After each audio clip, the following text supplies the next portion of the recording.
सांगड़ की मजलूम ऊंटनी टांग कटने के बाद पहली बार अपनी टांग पर खड़ी हो गई। ऊंटनी के चलने फिरने की वीडियो वायरल। सांगड़ की मजलूम ऊंटनी कैमी को बेरहम वडेरे ने खेत में दाखिल होने पर टांग काट दी थी। 8 माह की मासूम ऊंटनी दर्द और तकलीफ के साथ जख्मी हुई।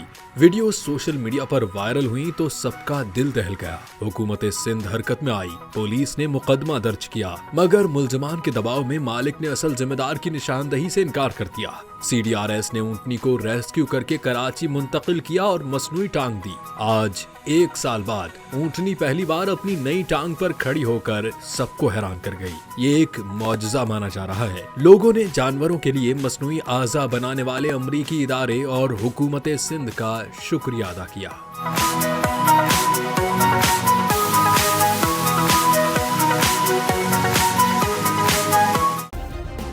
सब्सक्राइब करें और बेल दबाएं ताकि कोई खबर रह न जाए।